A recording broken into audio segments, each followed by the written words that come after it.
Dr. Panagariya, thank you very much for being here with us. A very warm welcome to you for sparing the time to come here all the way to the Bharat Mandapam to discuss something that might seem like a very big sort of issue, but I'll just try and put it in context for the audience and for our viewers.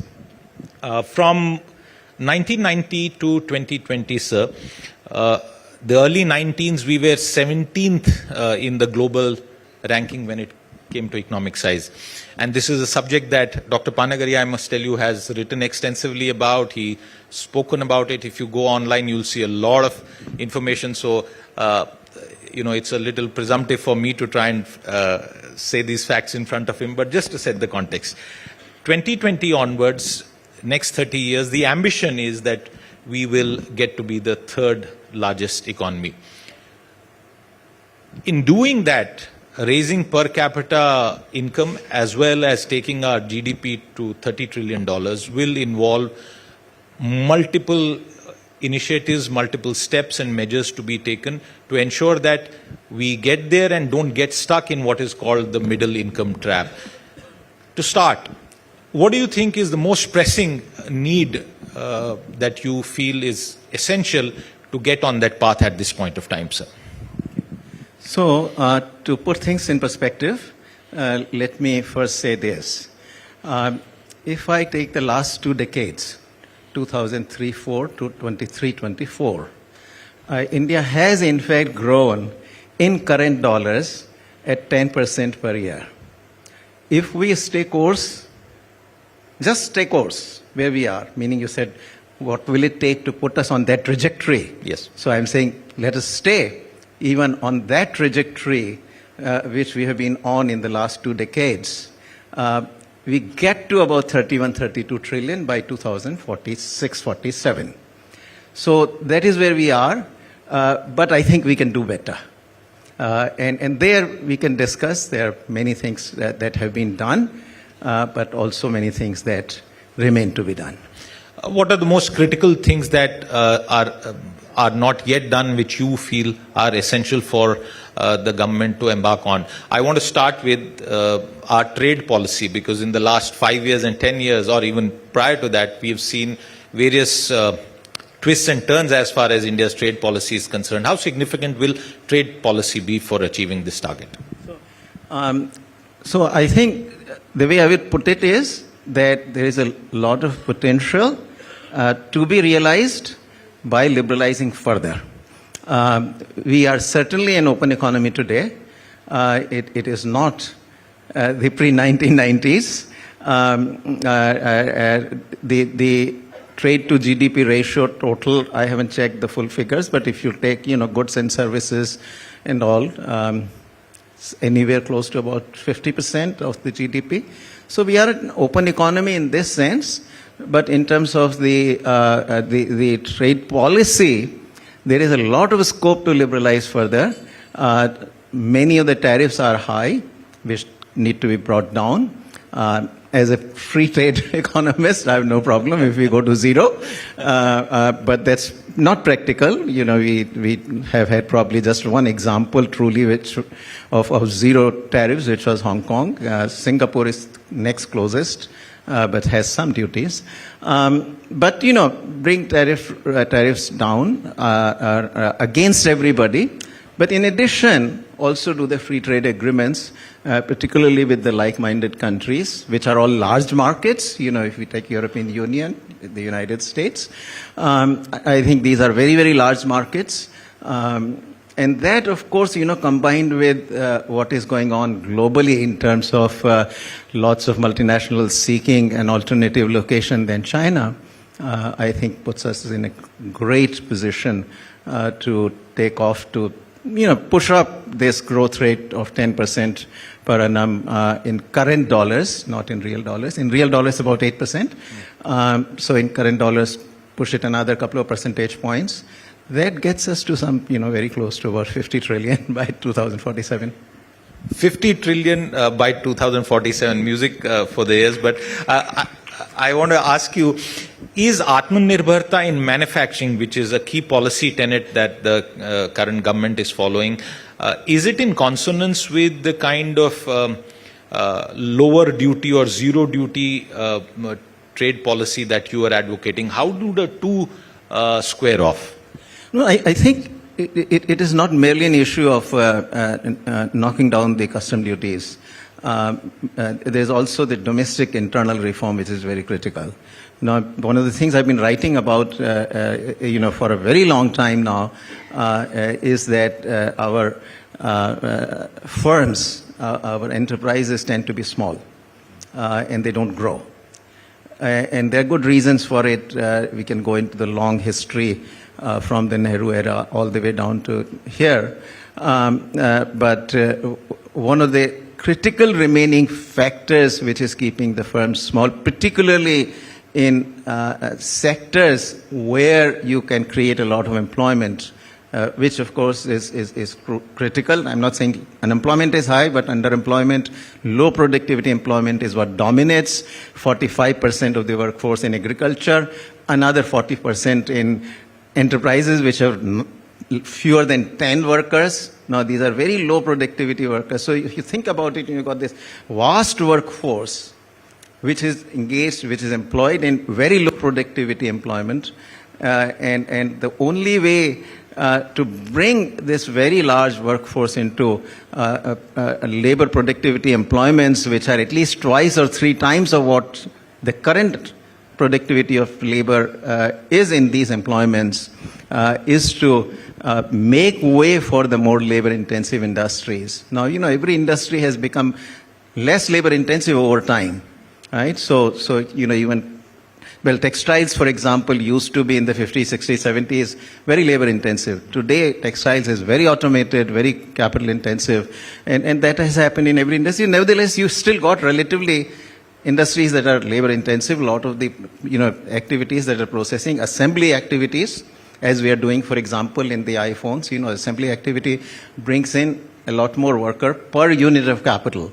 And that's, I think, the place at which we have a problem, which comes from the labor laws. We have talked about it for a long time. There's a great deal of awareness.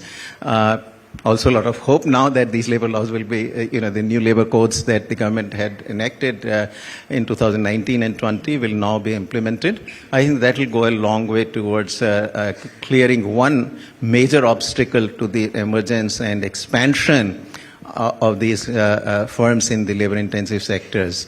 But we also need a bit of more work on land. Urban land in India is quite expensive. Sir, a quick interjection on labor reforms. In the current changed political circumstances, do you expect that 4 or 5 year old proposal to actually get implemented?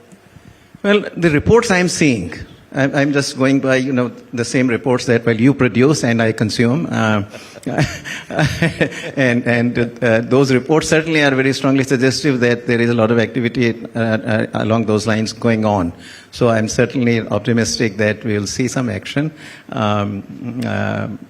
But, I sort of understand where your skepticism is coming from. But I'm by nature an optimist because, economists otherwise cannot really stay in policy for as long as I've stayed because, there is no payoff for us to, as academics, to be doing policy. Absolutely. Since you have mentioned a number of $50 trillion and a lot of people reacted to that comment, and this is certainly the first time I myself am hearing a $50 trillion target and absolutely optimist, and I hope that comes. But what about our per capita income at that kind of growth? Because when we moved from 17th to 5th, you would agree, Dr. Panagariya, that while GDP may have grown, the issue of income inequality has also grown.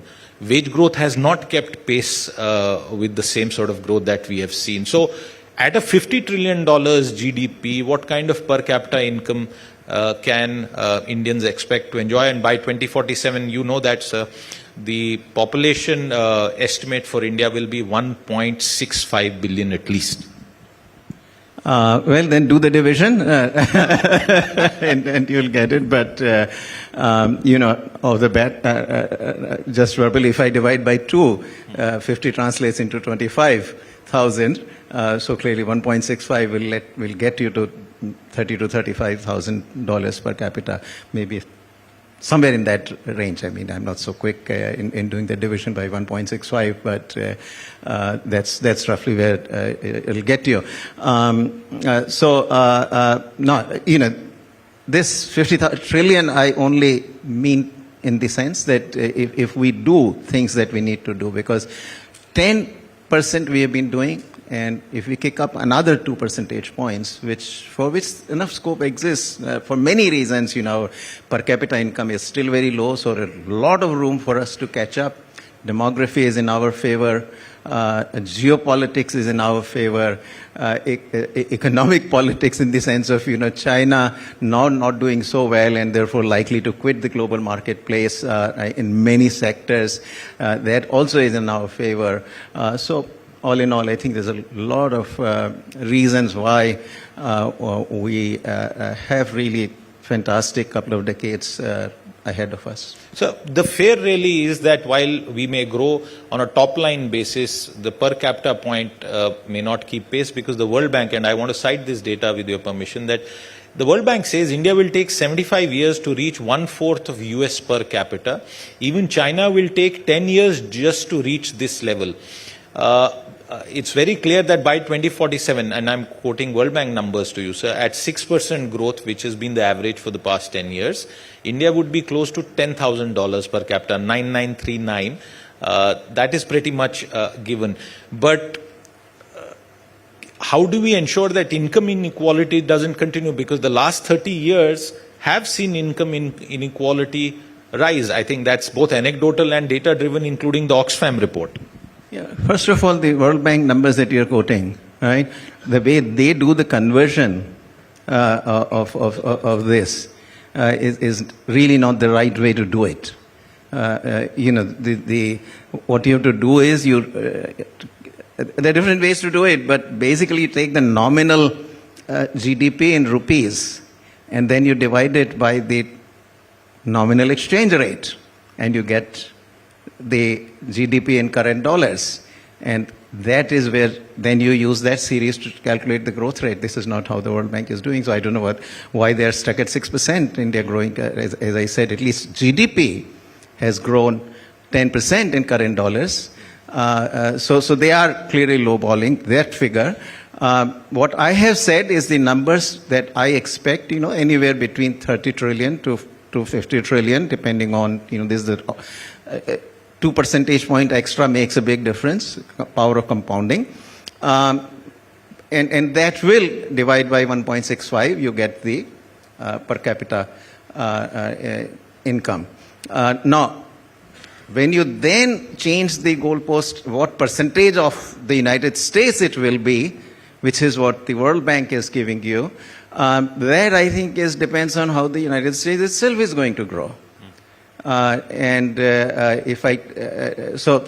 I haven't done the numbers, but regardless of where the United States is, I expect India to be in a very happy spot, both in GDP terms and in per capita terms. Now, there is another issue you had mentioned of income distribution. We can talk about that, but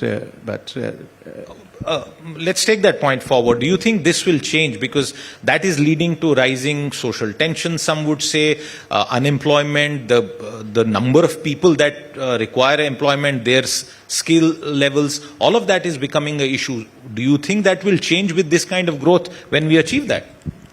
So first of all, remember that we have seen this growth. Ask most youngsters today, are you better off today than your father was at your age or your mother was at your age?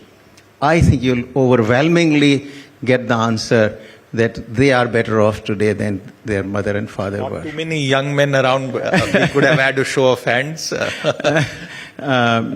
So that's one, and as regards income inequality per se, that again is a function of the policies. If we really actually fix up some of the obstacles to the growth of labor-intensive manufacturing, I think it is the bulk of the population that is currently, let's say, in these low productivity employments, which I mentioned, 45% in agriculture, another 40% in enterprises with less than 10 workers. that is the workforce that you are going to bring in. Now, remember that this is a vast resource which has not been, in terms of GDP and per capita GDP has not been fully exploited. It has an enormous scope. And that is what you'll be exploiting. So, if anything, if you come through with this kind of labor-intensive manufacturing growth, which will automatically also trigger the growth of labor-intensive services, because services are non-traded. As incomes rise through growth in manufacturing, people will demand more of these non-traded services, and you will see services growing faster also. So I've written on this, how services growth itself gets kicked up by the faster manufacturing growth. One point which I think we should remember here is that one of the very important reasons why manufacturing in India is still sort of struggles is that we think that we had liberalized, we had done away with licensing, investment licensing in 1991. We forget that in all the labor-intensive manufacturing, licensing was still very, very much present. Nothing had changed as far as these labor-intensive sectors were concerned, because there was a list of small-scale industries reservation, which had some 800 plus products on it, which were reserved for these very small enterprises. So for those, you still could not come and start manufacturing on large scale. So apparel, footwear, all sorts of light manufacturers, from stationery to utensils to what have you. They were still not available for large manufacturers to manufacturers. That brings you to 2005. So really the liberalization in these sectors is only 19, 20 years old. And on top of that, some of the obstacles that were present there are still present, and I mentioned labor laws, and of course land, very, very high land prices are an obstacle too. So you spoke about the incoherence of our trade tariff policy. I also want to add some more data. If you look at FDI numbers, FY22, it was down 1%, 23 it was down 22%. In the just concluded financial year, it was down 3%. On China plus one, anecdotal evidence suggests that India is not really benefiting from China plus one, which was a post-COVID feature. No major or massive projects have come in. The economic survey seems to have recognized this, and that's why there is this mention, it's an economist comment really, about the role of China as far as India's long-term growth is concerned. Taken together, our trade policies and the role of China, which will surpass the United States at some point of time in the near future, what should our approach be with regard to Chinese investment, especially in our manufacturing sector? Where there is a serious possibility of security threat from Chinese investments, I think there we have got to be very careful. And those, I hope, are identifiable. I'm not a security expert, so I can't tell you. But there is probably a vast area where no such threat exists, where, the rest of the world is also taking investments from China. Rest of the world is buying products from China. I think there is a good case for Chinese investments to come in those areas. So to some degree, I sort of sympathize with the position of the economic survey that where there is no direct threat, that the equipment could be penetrated by, any of the software or what have you, bots or, I think there is no reason why we should hesitate. After all, we are trading with China also. And if we are quite willing to trade with China, we shouldn't hesitate with respect to foreign investment either. In fact, since you spoke about Chinese trade, those numbers have only gone up. Some economists say that India is paying a price and will continue to pay a price unless a major rethink happens with regard to foreign investment because of the unilateral cancellation of bilateral investment treaties, around 68 odd in 2017, and the fact that free trade agreements haven't seen too much. So again, just to remind you that 10% growth we have done with the current policy regime. So I will still remain optimistic. But yes, if we are going to really get to the next level, I regard free trade agreements are extremely crucial. As you yourself have said that at least in the early years of China Plus One, initially perhaps these firms have gone to Vietnam, some of the other, Mexico, Indonesia, some of the other countries. And I'm not as downbeat as you sounded on India, because we also have benefited. Some of the clearly, iPhone manufacturing has begun to move to India, and it's that movement has good bit of momentum as far as I can see in the numbers. So I wouldn't be pessimistic in that sense, but going forward. I regard these FTAs, particularly eventually an FTA, not eventually really, we have to move fast and do it in the next 2 to 3 years, with European Union to be extremely important, because what you want is a free trade agreement in place with a very large market. And insofar as I regard an agreement with the United States an extremely difficult for a variety of reasons, I think European Union becomes extremely important, which means, of course, that we should very quickly tie up the agreement with the United Kingdom. From everybody I speak with, it's 95% done, but that 5% gap needs to be bridged. We should do it quickly. Now, elections have happened on both sides, so complete that, but really the target ought to be the European Union. And perhaps once there's a new administration in the United States, after November, we could consider the United States also as a target. Yeah. Well, I think early on, as far as the United States is concerned, perhaps some form of trade agreement can be done, but a free trade agreement has a lot of obstacles. I mean, one obvious one is agriculture. United States is highly competitive in agriculture. It will not do an agreement with India without India willing to open its agricultural sector, and I see political difficulties there. So I think with United States will probably have a limited agreement, but we can certainly on our eastern side move with the TPP, the Trans-Pacific Partnership Agreement, which the United States had pulled out of, but still it's a relatively larger agreement. On the east side, we got only two, RCEP and CPTPP. And we pulled out of the and clearly RCEP we are not going to do because there is China in there.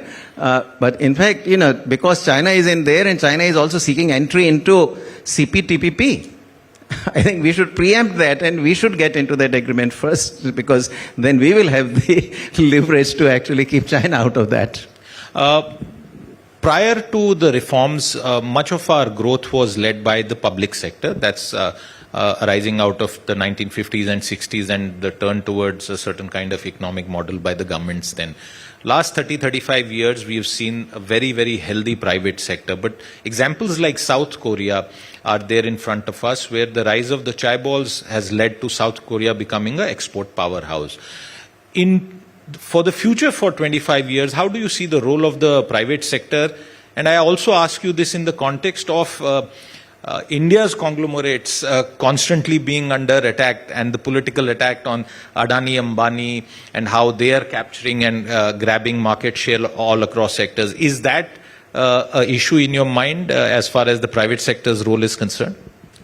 Well, I think in a democracy this is bound to happen, and it's healthy within a democracy. I think it also does keep the power of the large industrial houses in check. It also provides some check on the government. So I think within the democratic polity, this is to be expected. But I think, we are all now capable of meeting that challenge. I don't see that as a major obstacle to future growth. And we have seen this, play out a number of times that the allegations get made, they get dealt with, the system rises, we got a vibrant judiciary. So this process will continue, but I think, we are capable of handling it. I just don't see a problem there. So many years ago, Brazil was considered a rising star, and everyone said that it will escape the middle income track and become a high income country. But we saw things like corruption or the downturn in commodity prices causing a problem. There are other examples also of countries which have remained stuck in the middle income trap. For India, by 2047 and beyond that, what are the most critical things in your view that we need to avoid so that we also don't get caught up in a similar situation? First of all, a lot of these middle income traps are in Latin America. Asia tends to be different. I'm not saying that there are no countries in middle income trap in Asia, but by and large, this is a phenomenon which characterizes Latin America or South America. So that's one thing. Asia does have something different. We can argue about it, what it is, but certainly it's different.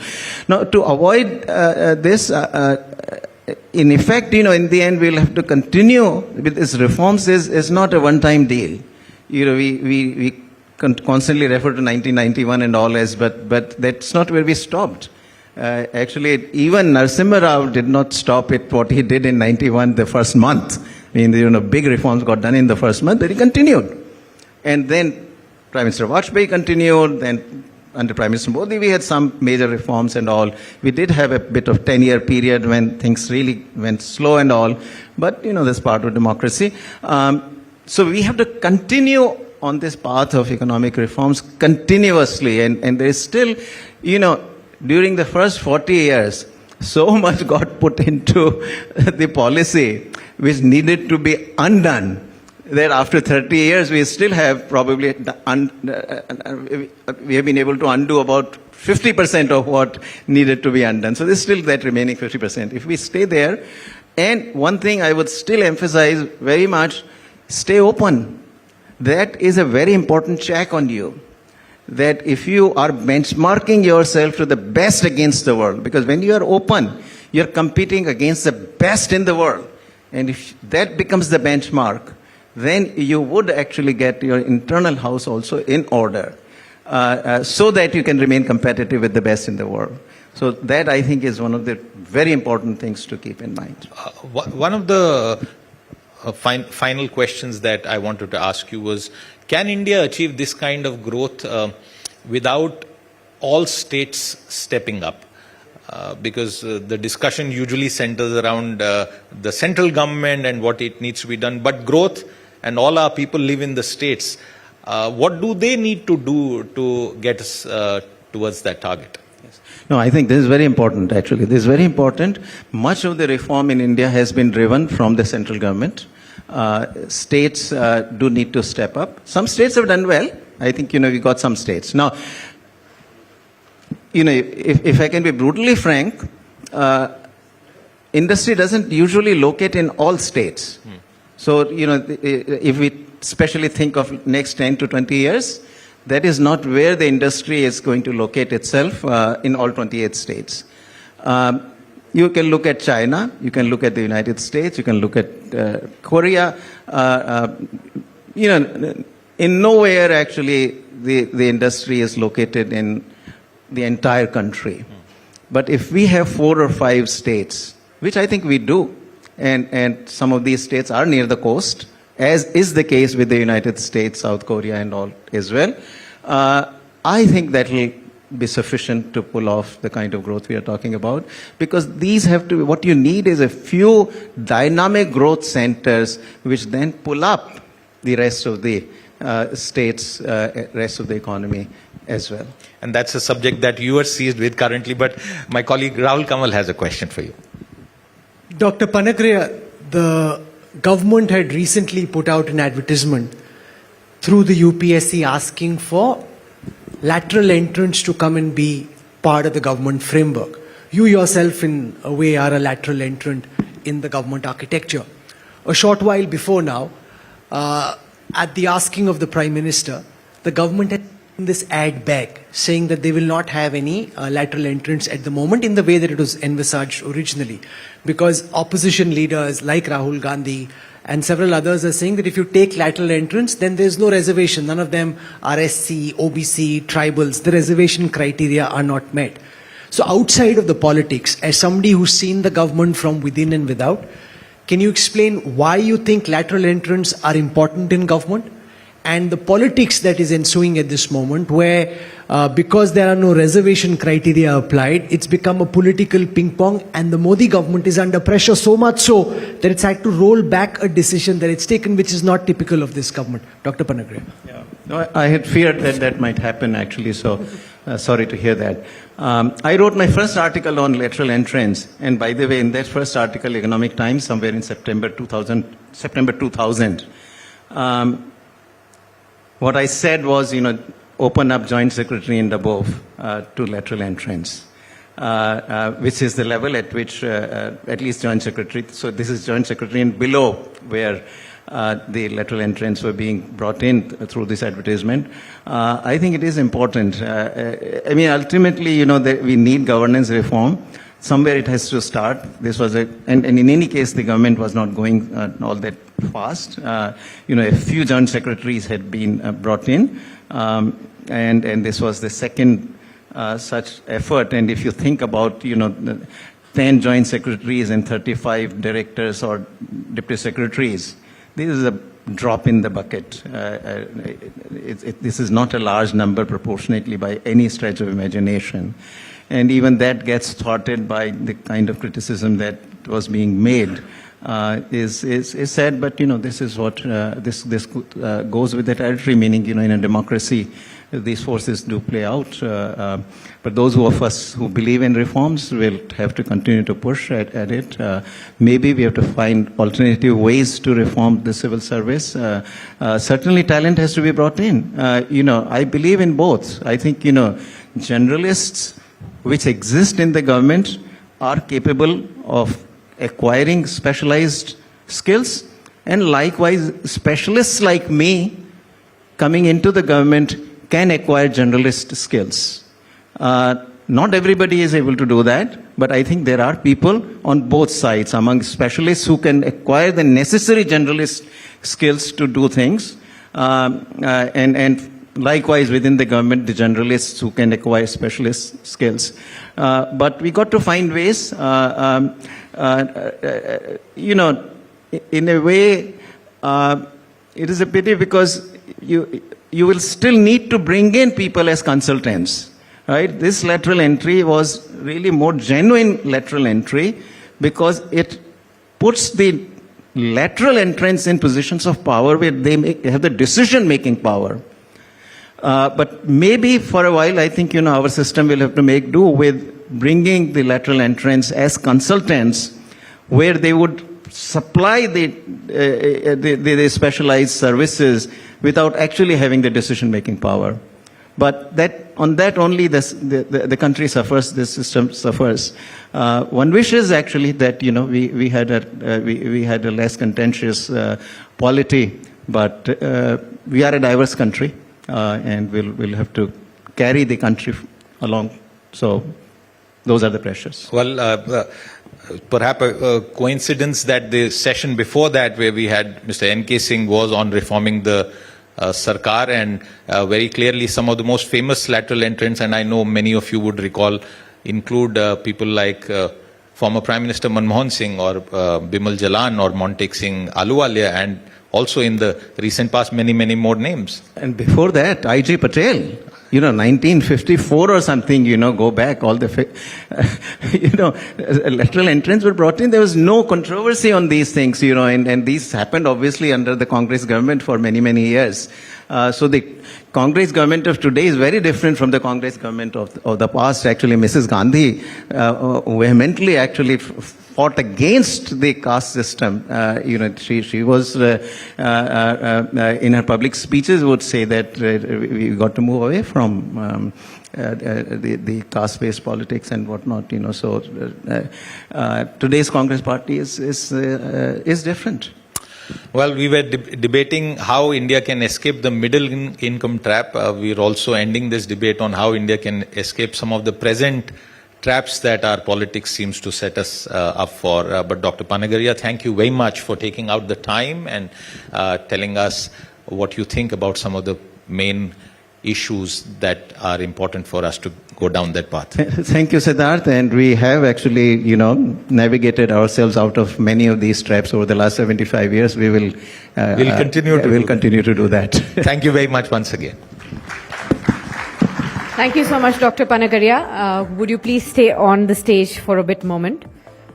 Would request Siddharth Zarabi to now present a token of appreciation to Dr. Arvind Panagariya. Big hand, ladies and gentlemen. Thank you, Dr. Panagariya, for that thought-provoking session. Thank you so much, Siddharth. Well, with that, it's time to munch on that thought-provoking session a little longer. We'll take a break for lunch now. The lunch is laid right outside this hall, and we will be back here by 2:25, settle down by 2:30 p.m. We will be starting our next session. Meanwhile, I'd like to thank all our sponsors. Our title partner for the BT India at 100 event today is Adani. Our new energy partner is Becker Solar. Associate sponsor SECI, Sun Forever and NABARD. And our skilling partner is National Skill Development Corporation.